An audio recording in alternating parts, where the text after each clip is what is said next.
Assalamualaikum warahmatullahi wabarakatuh. Alhamdulillah wassalatu wassalamu ala Rasulillah. Segala puji dan puja kehadirat Allah Subhanahu wa taala, juga salawat dan taslim kepada Nabi besar Muhammad sallallahu alaihi wa ala alihi wa sahbihi wasallam.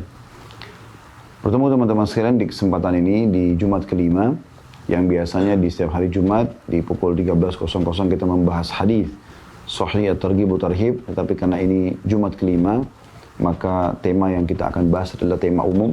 Dan kita akan membahas tentang pandangan Islam berhubungan masalah kesehatan.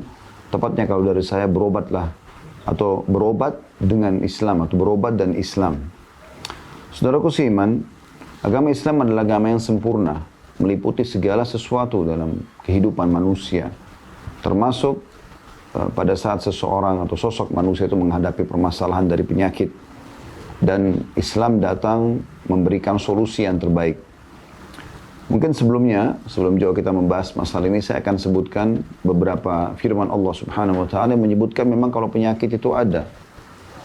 Seperti misalnya disebutkan di dalam Al-Qur'an. Surah An-Nur ayat 61, A'udzu billahi minasyaitonir rajim, laisa 'alal a'ma harajun wala 'alal a'raji harajun wala 'alal maridi haraj. Tidak ada halangan bagi orang yang buta, tidak pula bagi orang yang pincang, tidak pula bagi orang yang sakit.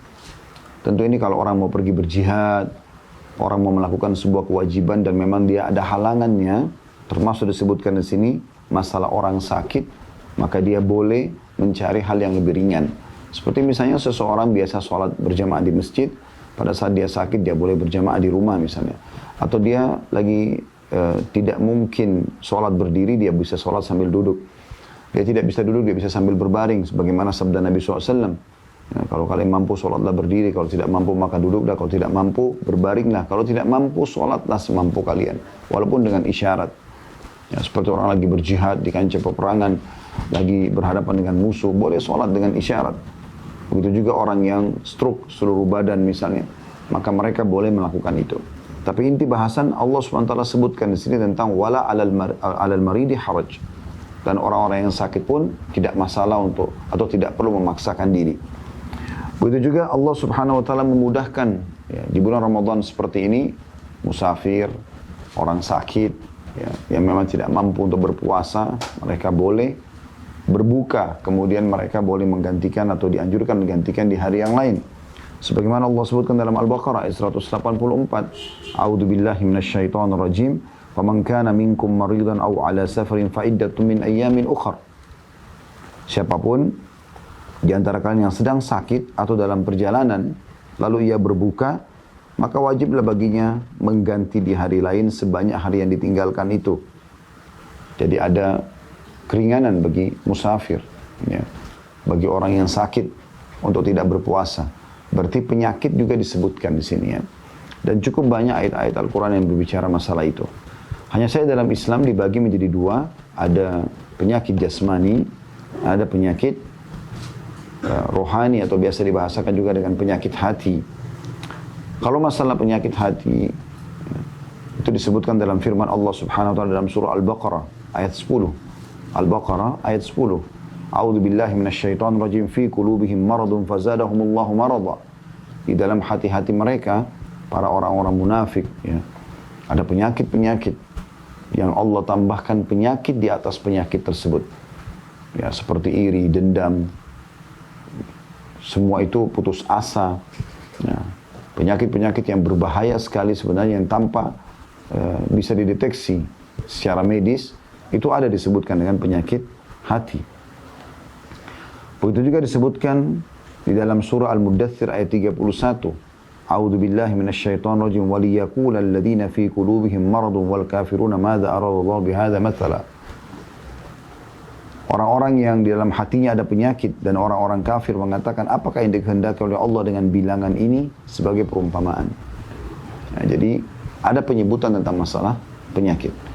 Lalu Allah Subhanahu wa taala simpulkan, saudaraku seiman, tentang masalah penyakit ini, apapun sifatnya, baik itu penyakit jasmani, rohani ya. Allah menyebutkan dalam surah Asy-Syu'ara, Anda bisa buka surah Asy-Syu'ara ayat 80. A'udzu billahi minasyaitonir rajim. Nabi Ibrahim, melalui lisan Nabi Ibrahim AS, beliau mengatakan, wa idza maridtu fahuwa yashfin. Dan kalau aku sakit, hanya dialah Allah yang menyembuhkanku. Jadi semua jenis penyakit itu akan bisa sembuh. Tapi memang pemberi kesembuhan yang sebenarnya adalah Allah subhanahu wa ta'ala. Kita manusia hanya bisa berikhtiar. Berikhtiar. Teman-teman sekalian, di dalam Islam tidak ada penyakit yang tidak ada obatnya. Itu sangat jelas dijelaskan oleh Nabi SAW dan ini dipegangi oleh setiap orang Muslim. Anda bisa renungi hadis yang pertama riwayat Imam Muslim, hadis nomor 2204. Kata Nabi SAW dari Jabir bin Abdullah radhiyallahu anhuma, likulli da'in dawa, fa idza usiba dawa'ud da'i bari'a atau bar'a biidznillah. Semua penyakit pasti ada obatnya. Ini sudah dipatok oleh Nabi SAW. Sebagai seorang Muslim kita harus yakin masalah ini. Kalau di dunia medis masih ada yang mengatakan obat ini belum ditemukan, maka belum ditemukan saja obatnya.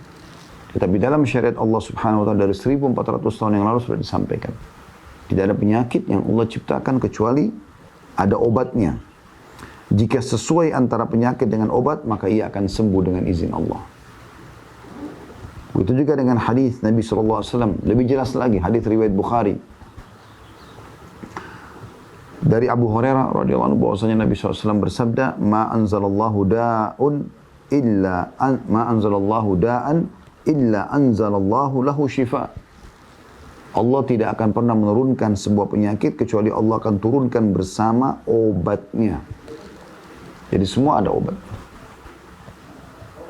Begitu juga dengan hadis Nabi SAW, dan saya berharap ini teman-teman tim medis yang mengikuti acara kita, karena ini memang acara Zoom dari rumah sakit ya, dan teman-teman medis yang banyak yang ikut, maka saya berharap Anda sebagai dokter Muslim, tim medis Muslim tidak pernah melepaskan ya, ilmu Anda yang sudah Anda pelajari di alam medis ini dengan Islam. Karena kita tidak mengenal sistem sekuler. Sekuler memisahkan antara agama dengan ekonomi, agama dengan ilmu pengetahuan umum, agama dengan politik. Ini semua tidak ada dalam Islam. Karena Islam mengatur segala sesuatunya. Maka jadilah dokter Muslim yang menggabungkan antara pengobatan medis yang sudah Anda pelajari dengan agama Islam. Ini harus menjadi pondasi dasar setiap Muslim. Tidak ada penyakit yang Allah turunkan kecuali pasti ada obatnya. Artinya sangat terbuka pintu untuk mengadakan penelitian agar bisa menemukan obat-obat bagi penyakit yang dianggap di alam medis belum ditemukan. Sebagaimana juga sabda Nabi SAW pernah dalam riwayat Imam Ahmad, Usama bin Syarik radhiyallahu anhu, sahabat Nabi yang mulia berkata, ya Rasulullah, aku sedang sakit. Apakah aku berobat? Pertanyaan ini mungkin muncul bagi umumnya orang yang memang masih baru belajar Islam dan dia pikir kita tawakal saja, nggak usah berobat. Ini jawabannya sangat jelas. Pada saat sahabat ini mengatakan, ya Rasulullah, aku sedang sakit, apakah aku berobat? Dengarkan jawaban Nabi SAW. Naam ya ibadallah. Ya wahai hamba Allah. Tadawaw fa inna Allah lam yada'u da'an illa wada'a lahu shifaan. Berobatlah wahai hamba-hamba Allah. Karena Allah tidak pernah turunkan penyakit kecuali Allah datangkan obat bersamanya. Ghaira da'in wahid. Kecuali ada satu yang dianggap penyakit oleh manusia yang tidak ada obatnya. Qalu wa ma huwa ya Rasulullah? Mereka mengatakan, apa itu wahai utusan Allah? Qala al-haramu. Kata beliau penyakit tua. Ini mirip juga dengan hadis yang lain. Ya. Hadis riwayat Imam Ahmad. Inna Allah lam yanzil da'an illa wa anzala lahu shifa. Allah tidak pernah turunkan penyakit sebagai pencipta langit dan bumi yang menerapkan dan menentukan segala sesuatunya, tidak pernah menetapkan satu penyakit kecuali pasti sudah disiapkan obatnya. Alimahu man alimahu wa jahilahu man jahilahu. Diketahuilah bagi orang yang belajar dan tidak diketahui bagi orang yang tidak mempelajarinya. Artinya sangat terbuka sekali pintu-pintu untuk mengadakan penelitian-penelitian, ya, diagnosa dan seterusnya yang bisa membuat seorang muslim selalu menemukan inovasi-inovasi.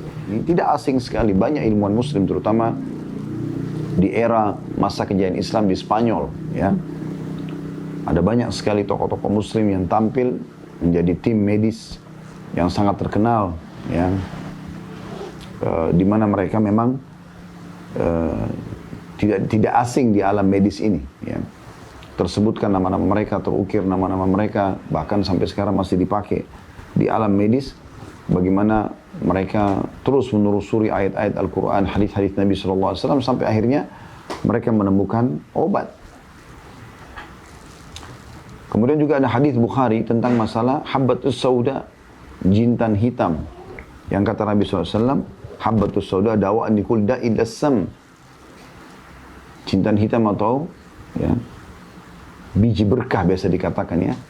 Biji hitam, obat untuk semua penyakit kecuali kematian. Maka alangkah indahnya kalau seorang dokter muslim menyatukan antara ilmu pengetahuan yang dia dapatkan di alam medis dengan apa yang diajarkan di dalam syariat Allah Subhanahu wa taala. Teman-teman sekalian, pengobatan yang diajarkan oleh Nabi SAW itu ada 3. Dan harusnya kita tidak luput dari ketiga ini. Yang pertama adalah pengobatan obat-obat alami. Ya. Obat-obat alami ini hanya menggunakan apa saja yang ada di sekitar kita. Contoh misalnya tentang penyakit demam, ya, yang sudah umum. Artinya semua orang pasti akan melalui di masa hidupnya demam. Kita lihat dalam hadis Bukhari Muslim bagaimana baginda Nabi SAW mengatakan innamal humma aw shiddatul humma min fayhi jahannam fa'abridu laha bil ma'. Sesungguhnya demam itu atau demam yang sangat berat berasal dari uapnya api neraka Jahannam. Maka dinginkanlah dengan air. Kata Ibnu Qayyim rahimahullah, segala bentuk kondisi demam saat panas tubuh meningkat tajam dapat diterapi dengan menggunakan air. Melalui 2 cara. Yang pertama, dari arah luar yakni dengan cara mengkompresnya, menggunakan air dingin atau es dengan tujuan menurunkan derajat panas. Dan yang kedua, meneguk air melalui mulut sebanyak mungkin ketika sedang demam. Ini dapat membantu seluruh organ tubuh, terutama 2 ginjal untuk kembali normal melakukan segala aktivitas tubuh. Dan hadis ini juga dikeluarkan oleh An-Nasa'i, Ibnu Majah, Malik, dan yang lainnya. Bahkan ada sebuah athar yang sangat menarik yang diangkat oleh Ibnu Qayyim rahimahullah dalam buku beliau Tibbun Nabawi, pengobatan cara Nabi. Diriwayatkan oleh Abu Nuaim rahimahullah dari Anas ibn Malik radhiyallahu anhu secara marfu, "Idza humma ahadukum falyurashsha alaihi al-ma' al-barid 3 layalin min as-sahar." Kalau salah seorang di antara kalian demam, hendaklah ia mengguyur tubuhnya dengan air dingin selama 3 malam di waktu fajar. Dan ini hadis disahihkan oleh Abu Nuaim, juga Abu Ya'la dan At-Tabarani dalam kitab Al-Awsat. Ya, jadi ini contoh bagaimana alaminya, ya, pengobatan alami air, semua orang bisa mendapatkan air. Begitu juga dalam hadis yang lain diriwayatkan Imam Ahmad dari hadis Hasan dari Samura, dikatakan demam adalah sebagian dari pakaian api neraka Jahannam, maka dinginkan api itu dari kalian dengan air yang dingin. Nah, ini contoh panduan nabawiyah, ya, secara kenabian untuk berobat alami, ya. Begitu juga teman-teman sekalian, seseorang muslim tidak meluputkan apa yang sedang menimpa dia dari demam selain ikhtiar ini dengan pengobatan yang kedua, yaitu pengobatan ilahi. Ya. Pengobatan ilahi ini dengan 2 sisi, yaitu bagaimana dia meyakini bahwasanya penyakit ini Allah yang ciptakan, maka hanya Allah yang bisa sembuhkan, maka dia pun memohon kepada Allah, berdoa. Dan ada beberapa jenis doa nanti akan coba kita sebutkan insya Allah. yang diajarkan Nabi SAW dengan memegang tempat sakit lalu membaca. Dan yang kedua adalah dia meyakini kalau semua penyakit itu akan menjadi pembersihan terhadap dosa-dosanya. Sehingga ini akan lebih membantu dia bersabar dalam menghadapi cobaan penyakit tersebut. Yang kadang-kadang membuat penyakit itu bertambah, mungkin teman-teman medis tidak asing dengan teori ini, adalah stres yang dimiliki oleh pasien. Karena dengan stres, beban pikiran, maka penyakitnya makin sulit untuk sembuh. Bagaimana caranya mengobati stres ini? Dia menerima sebagai takdir Allah Subhanahu wa taala. Ini sisi spiritualnya. Kalau dia bisa kita tanamkan, atau setiap pasien bisa menanamkan dalam dirinya, atau setiap dokter menanamkan kepada pasiennya, kalau ini cobaan dari Allah Subhanahu wa taala, bersabarlah. Gitu kan? Dia menerima sebagai keputusan Allah, dan dia yakin ini akan membersihkan dosa-dosanya, akan meninggikan derajatnya, maka stresnya akan hilang. Bahkan para ulama salaf dulu, mereka sangat menikmati proses penyakit sampai kesembuhan. Karena mereka yakin semua itu akan pembersihan. Dalam sebuah athar disebutkan, humma yauman kafaratun sanah. Demam sehari itu bisa membersihkan dosa setahun. Itu disebutkan oleh Ibnu Qayyim dalam buku beliau Tibbun Nabawi, riwayat ini. Begitu juga dalam hadis yang lain, ya, kata Nabi SAW, ada dosa yang tidak bisa dibersihkan atau tidak cukup dengan taubat, tapi Allah akan menguji seorang hamba itu dengan penyakit yang akhirnya membersihkan dosa-dosanya. Jadi kalau ada seorang muslim di akhir hidupnya justru kena penyakit kronis dan segala macam, maka itu teman-teman sekalian adalah pembersihan dosa. Dalam sebanyak hadis yang sahih disebutkan, kata Nabi SAW, Allah akan terus menguji seorang hamba di dirinya dengan penyakit, dengan gangguan orang, ya, difitnah, diganggu, di keluarganya, di keturunannya, di hartanya, sampai dia dan keluarganya bertemu dengan Allah tanpa tersisa satu pun dari dosanya. Dibersihkan dosa. Penanaman secara ilahi ini penting.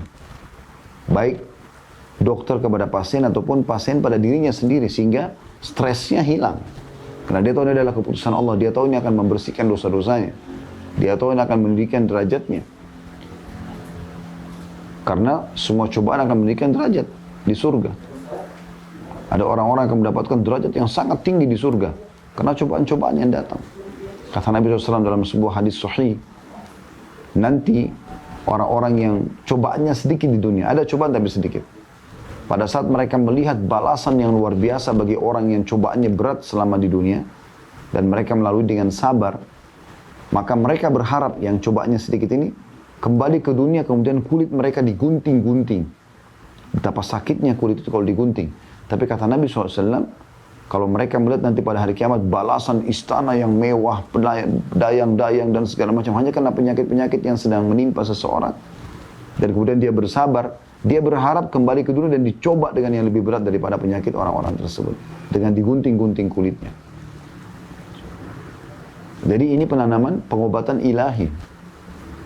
Kita bisa tambahkan di pengobatan yang pertama, yaitu pengobatan alami ini dengan pengobatan medis. Tapi syaratnya teman-teman sekalian, ini perlu teman-teman medis garis bawah, terutama Anda yang muslim, gitu kan. Kata Nabi SAW, Allah tidak menjadikan kesembuhan kalian pada hal-hal yang ia haramkan. Jadi kalau secara medis terbukti misalnya, meminum khamar bisa menyembuhkan penyakit ini misalnya, maka kita akan membantah, mengatakan tidak. Karena Allah mengharamkan khamar. Tidak mungkin. Urwah bin Zubair rahimahullah, Anda bisa ketik di Google kisah tentang Urwah bin Zubair. Bagaimana pada saat kakinya kena penyakit dan harus diamputasi. Zaman dulu belum seperti sekarang dunia medis. Sekarang sudah ada obat bius, bisa dibius, ya, sehingga tidak sadar kemudian dipotong kakinya, bangun sudah selesai amputasinya. Zaman dulu tidak ada. Bagaimana caranya? Ini dalam kisah sahih, Anda bisa ketik kisah Urwah bin Zubair rahimahullah. Ayahnya Zubair bin Awam, sahabat Nabi yang mulia, ini seorang ulama terkenal, ahli Al-Quran. Maka beliau pada saat mau dipotong kakinya, mau diamputasi, dokter mendatangkan khamr. minuman keras. Lalu kemudian dia bertanya, apa ini? Dokternya mengatakan, Anda harus minum. Karena kaki Anda akan saya potong dengan pisau ini. Kalau tidak, Anda akan kesakitan. Maka kata beliau, saya tidak akan pernah menyentuh minuman ini dalam keadaan saya sakit.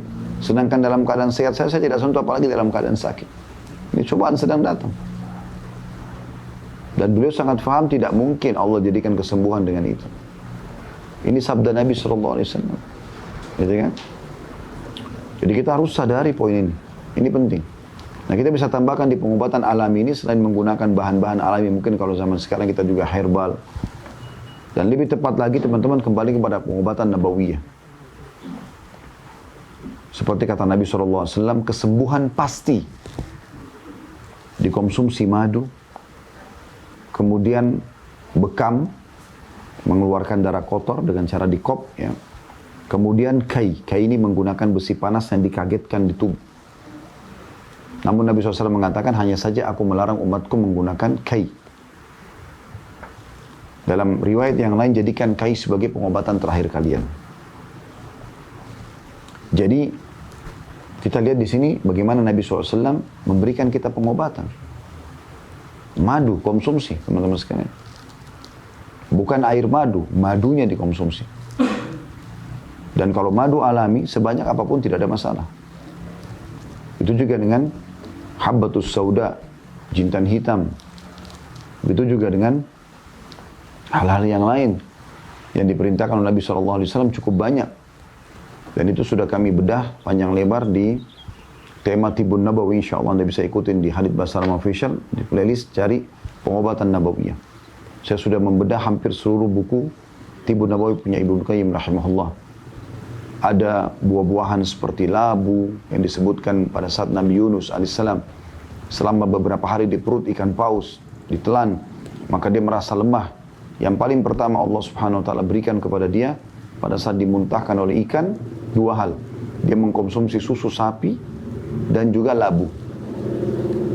Jadi sudah dibahas panjang lebar oleh para ulama dan medis muslim, tim medis muslim, ya termasuk Ibnu Qayyim rahimahullah, menjelaskan tentang manfaat-manfaat labu. Itu juga dengan kurma yang selalu dijadikan sebagai seperti Ramadan sekarang, makanan utama pada saat buka puasa dan sahur. Ya, bagaimana hasil penelitian medis sudah membuktikan satu butir kurma bisa memenuhi sekitar 7% dari kebutuhan nutrisi harian. Itu disampaikan oleh Dr. Abdul Daim, salah satu dokter yang terkenal sekali di Mesir. Anda bisa ketik di YouTube Dr. Abdul Daim, Anda akan lihat dokter ini sekarang lagi tenar di medsos. Beliau selalu mempertemukan antara penemuan medis dengan Al-Quran. Nah, di antaranya beliau membahas masalah ini. Dan itu penelitian terakhir. Ya. Diadakan oleh beberapa ilmuwan di Amerika dan di Eropa. Ternyata kurma ditemukan adalah buah yang paling luar biasa dalam memenuhi kebutuhan medis. Dan beliau lalu menyebutkan bagaimana Nabi SAW menyebutkan tentang anjuran mengkonsumsi 7 butir kurma di pagi hari. Terutama kurma ajwa. Yang kata Nabi SAW, sama mengkonsumsi 7 butir kurma ajwa Madinah di pagi hari, maka dia akan selamat dari semua racun dan sihir. Lalu beliau mengatakan, kalau kita konsumsi 7 butir berarti kita punya sekitar 42% kebutuhan nutrisi tubuh kita sudah terpenuhi. Sisanya tinggal dari yang lainnya gitu. Apalagi kalau Anda konsumsi lebih daripada itu. Maka kurma sudah mewakili. Terlebih lagi dalam keseharian kita tidak makan, tidak minum, maka jangan dikagetkan dengan makanan-makanan berat, langsung pedas, ya, langsung gurih. Nanti dianjurkan sunnah Nabi SAW konsumsi kurma dulu. Terutama kurma basah kalau buka puasa, rutab, manisnya alami, lembut. Kemudian Anda boleh minum air putih, habis itu Anda sholat maghrib dulu, kemudian baru Anda kembali memakan makanan yang berat. Karena sumber penyakit juga dijelaskan dalam Islam, teman-teman sekalian, adalah perut. Saya tidak tahu sejauh mana penelitian medis dalam masalah ini, tapi sumber penyakit di dalam agama Islam disebutkan adalah perut. Dan itu Nabi SAW sudah ingatkan ya, di dalam sebuah hadis riwayat Tirmidzi, Ibnu Majah, Hakim, Ibnu Hibban, dan dikatakan hadis ini hasan. Kata Nabi SAW, "Ma mala'a adamiyun wi'a'an syarra min batni bihasbi ibni adama luqaimat yukimna sulbah fa in kana la budda fa'idan fa thuluthun li ta'amihi wa thuluthun li syarabi, wa thuluthun li nafasi. Tidak ada kantong bejana yang lebih buruk yang diisi oleh manusia daripada perutnya sendiri. Cukuplah seseorang itu mengkonsumsi beberapa suap makanan yang dapat menegakkan tulang punggungnya. Jadi kita sebenarnya tidak butuh makanan yang banyak, tapi yang penting kualitasnya. Gitu. Kalau terpaksa pun dia harus makan, diundang orang, segala macam, maka ia bisa mengisi sepertiga perutnya dengan makanan, sepertiga untuk minuman, dan sepertiga untuk nafasnya. Dan ini anjuran yang sangat luar biasa, memandu kita pada kesehatan alami. Kemudian Anda boleh menggabungkan di pengobatan yang pertama ini, ya, pengobatan alami dengan pengobatan medis. Ya. Mengkonsumsi obat-obat kimiawi yang memang dasarnya bukan bahan-bahan haram. Kemudian yang kedua tadi, pengobatan ilahi, ini juga ya, selain secara kejiwaan Anda meyakini ini cobaan dari Allah, Anda terima sebagai takdir sehingga stresnya hilang dan Anda lebih mudah menerima penyakit tersebut. Kemudian Anda juga yakin ini jadi pembersihan dosa, peninggian derajat. Dari sisi yang lain, Anda gunakan pengobatan-pengobatan ilahiyah yang diajarkan. Seperti membaca doa-doa. Ya, membaca doa-doa. Cukup banyak doa-doa yang diajarkan Nabi SAW. Seperti misalnya dalam hadis yang sahih. Kata Nabi SAW, siapa yang merasa sakit, hendaklah dia memegang tempat sakit. Misalnya bagian dada sebelah kiri. Kemudian dia memegang, lalu dia membaca Bismillah, Bismillah, Bismillah 3 kali. Dengan nama Allah, dengan nama Allah, dengan nama Allah. Kemudian dia membaca A'udhu bi'izzatillahi wa qudrati min syarri ma ajidu wa uhadhiru. Aku berlindung kepada Allah ya, dengan kemahamuliaan Allah dan kemahamampuannya dari segala sesuatu yang aku ya, khawatirkan. Dari semua keburukan yang aku rasakan dan aku khawatirkan. Dia pegang tempat sakitnya sebanyak 7 kali. Nah ini metode pengobatan ilahiyah. Gitu. Kemudian juga ada sabda Nabi SAW. Beliau pernah ada orang sahabat yang sakit. Ya. Tepatnya pada saat itu cucu beliau ya sakit. Kemudian beliau memperlihatkan telunjuknya. Kemudian beliau menyentuhkan ke tanah. Lalu kemudian beliau membaca Bismillahi turbata ardina. Dengan nama Allah dan kesucian tanah kami. Biriqati ba'dina. Dengan sebagian ludah kami. Yushfa bihi saqimuna. Disembuhkanlah orang sakit di antara kami. Kemudian Nabi SAW meniup ujung jari tersebut lalu menempelkan di tempat yang sakit. Beliau juga pernah bersabda dalam hadis yang sahih.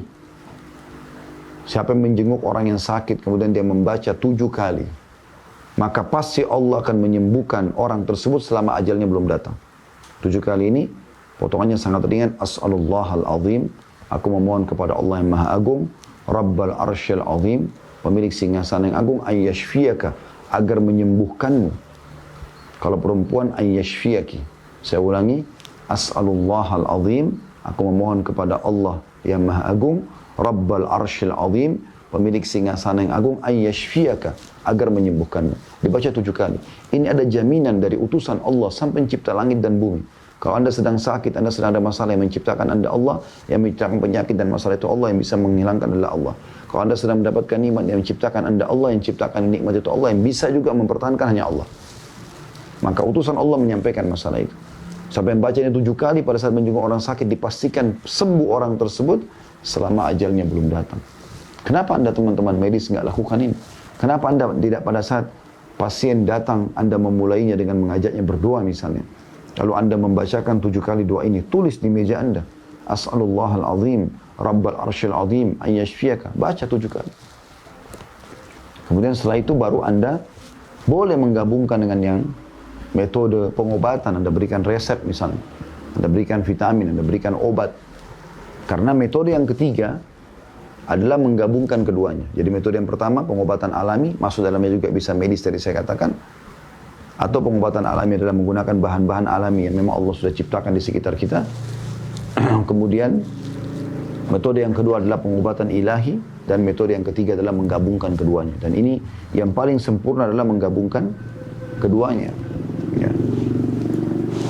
Teman-teman sekalian, Ada beberapa hal yang mungkin perlu digarisbawahi juga dalam masalah pengobatan ini, ya.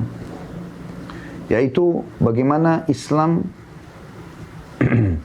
telah menekankan kepada kita metode pengobatan selain tadi yang sudah saya sebutkan itu, ya. Ada yang secara alami sebenarnya bisa menyembuhkan penyakit Anda. Karena memang sebabnya itu bukan penyakit, bukan virus, bukan bakteri. Penyebabnya justru hal-hal yang memang dilarang dalam Islam. Sehingga kalau Anda tinggalkan, Anda secara alami akan jauh dari penyakit. Seperti contoh, semua penyakit hati, ya, dendam. Islam melarang kita dendam. Tidak boleh dendam. Islam melarang kita putus asa. Bahkan Imam Madzhabi rahimahullah, seorang ulama, memasukkan putus asa bagian daripada dosa besar. Kita nggak boleh, teman-teman sekalian, iri. Yang akhirnya selalu merasa jengkel, dongkol. Kenapa orang ini lebih kaya, kenapa orang ini lebih cantik, kenapa orang ini lebih pintar. Ini nggak boleh, dilarang dalam Islam.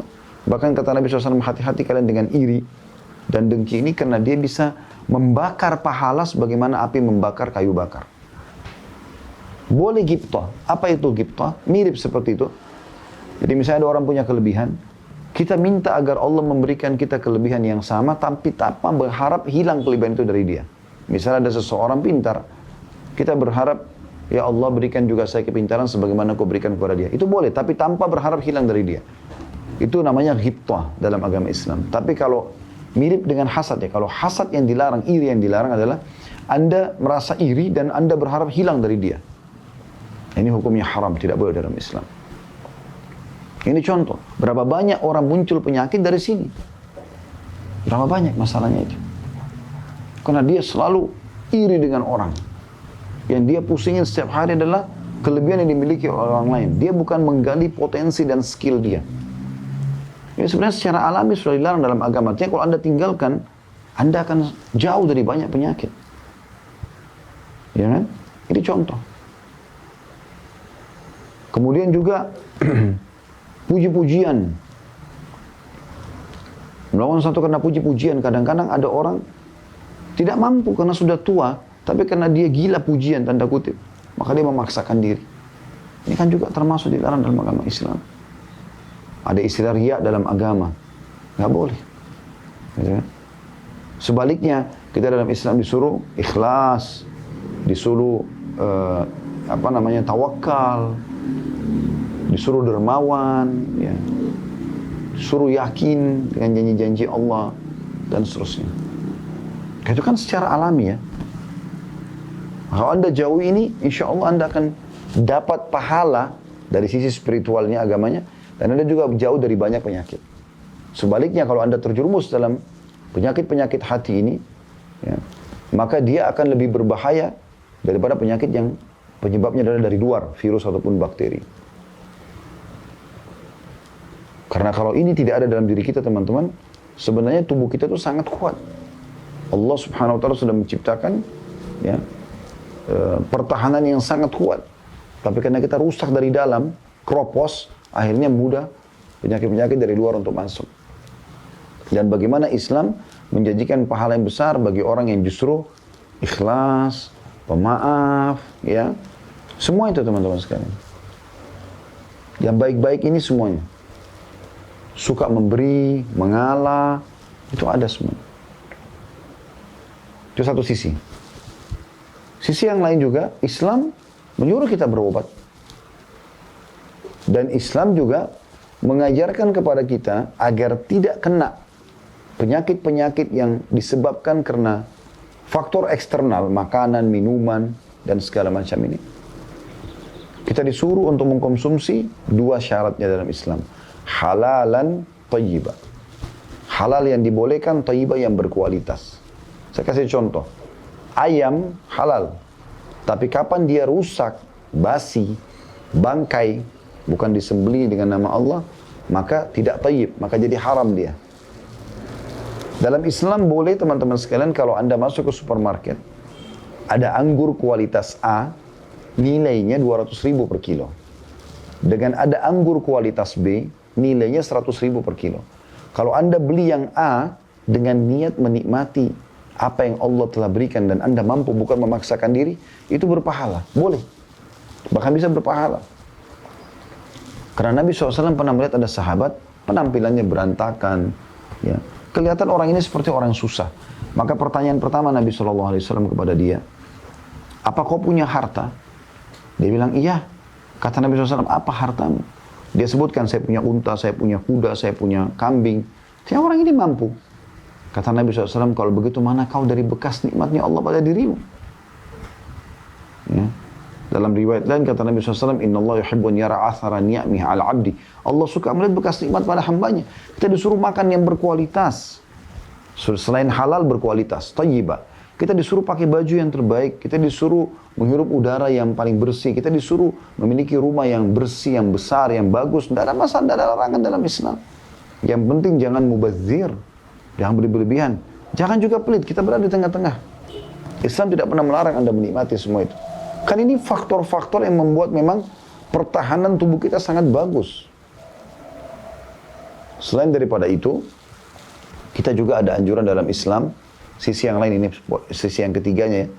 Kita dianjurkan untuk menjalankan wirid-wirid seperti zikir pagi petang, minta keselamatan dunia akhirat, minta diberikan keberkahan, minta dijauhkan dari segala mara bahaya. Jadi sebenarnya Islam sudah memberikan kepada kita tameng-tameng supaya kita tidak kena ya kotor.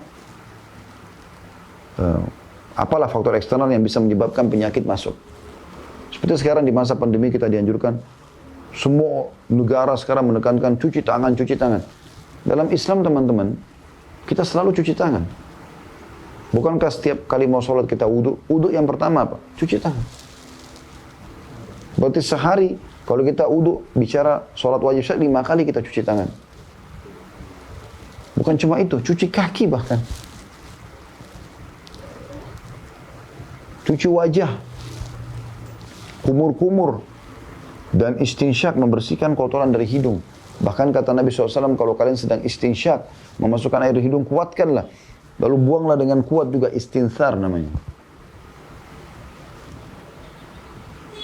Jadi Islam sudah mengajarkan kita sebenarnya. Bahkan Nabi SAW mengatakan, Inna Allah jamilun yuhibbul jamal. Allah itu indah, suka dengan keindahan. Jamil itu bisa bermakna bersih, rapi, ya, wangi, masuk semua dalam makna itu. Allah semua itu dan suka dengan itu. Dan dalam ayat Al-Quran Allah mengatakan, Inna Allah yuhibbul mutatahhirin. Allah suka dengan orang-orang yang suka bersuci. Jadi memang Allah suruh itu. Jadi ada doa-doa yang dianjurkan dan ada juga penekanan-penekanan dalam Islam untuk selalu menjaga itu. Juga Islam, kalau itu sebelum datang penyakit. Kalau sudah datang penyakit, dianjurkan berobat sebagaimana sudah kami sampaikan tadi. Dengan banyak sekali metode pengobatan. Alangkah indahnya kalau seorang dokter muslim di tempat praktiknya selalu menekankan masalah ini. Dan apa teman-teman yang diharamkan dalam Islam pasti baik.